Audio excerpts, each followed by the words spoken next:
In today's video, I'm going to be breaking down Kyrie Irving and his elite scoring ability and the things that he does on the court that you can do also so that you can become an elite scorer just like Kyrie Irving. Now let's get down. Let's check him out really quickly. If you want to be able to shoot the ball from further away, make sure to go check out my shooting workout that is down in the description below. Or if you want me to break down your basketball shooting form, make sure to go check out the link down below for that also. Let's get down. Let's check out Kyrie Irving.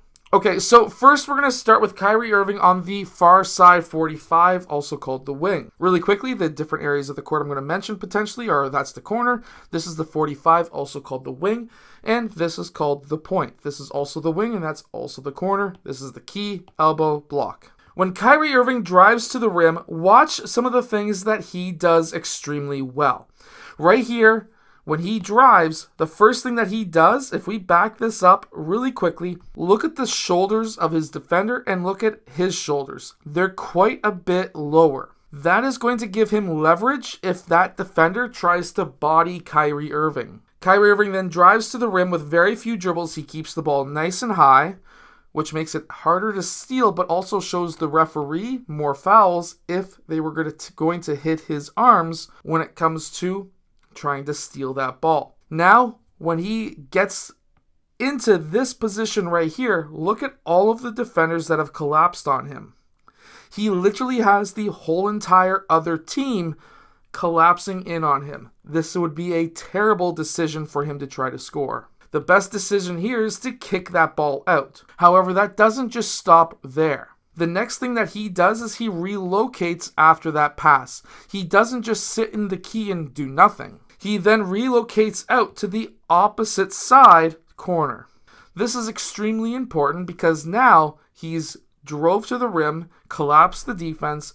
There's miscommunication everywhere. There is 4 defenders on this side of the court with only 3 players, which means that there's somebody wide open. The player who received that pass on the opposite side 45, when he drives to the rim, he takes his defender with him. Kyrie Irving then relocates out to this corner, which then allows him to have the wide open 3-point shot. And no, this was not a contest. Kyrie Irving is a good enough shooter to know exactly how long it's going to take him to get his shot off. So this player who's jumping at him right here, he already knows he's not going to block it.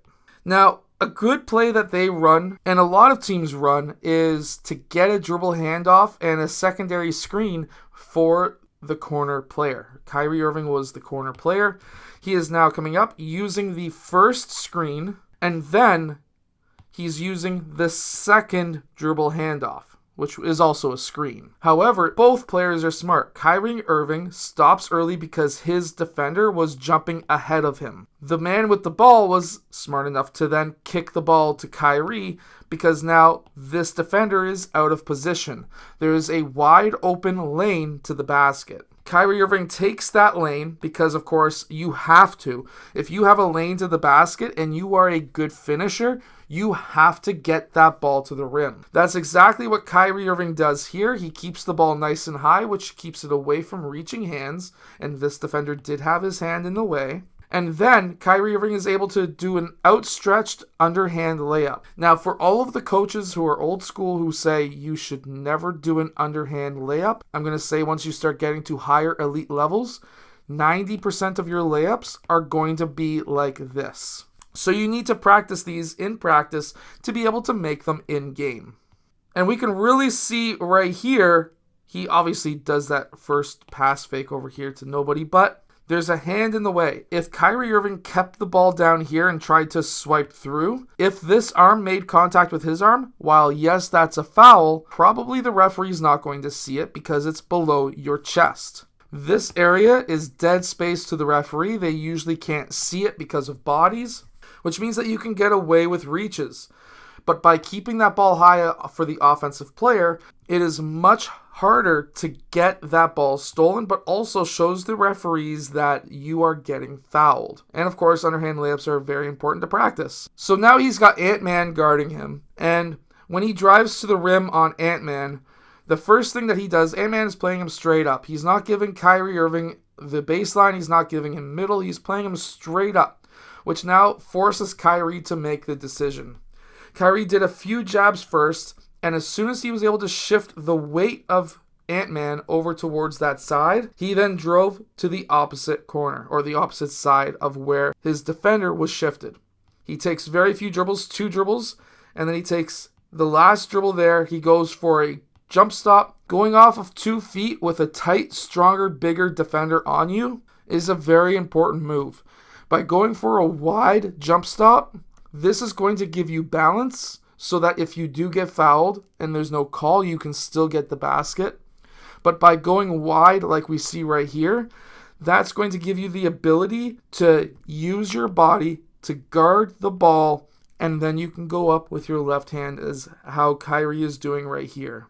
The wide base that we see when Kyrie Irving attacks the basket, when he goes to this jump stop, is so important. Because without that wide base, he would have been probably eaten alive by his defender.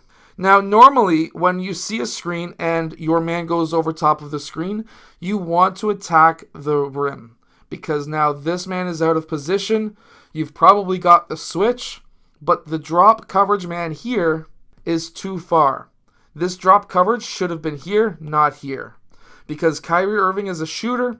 If he's calling switch, the defender, and Gobert is not in high drop coverage, which would have been here on a high screen like this, Kyrie would have probably attacked the rim, collapsed this defender, kicked it out to the corner.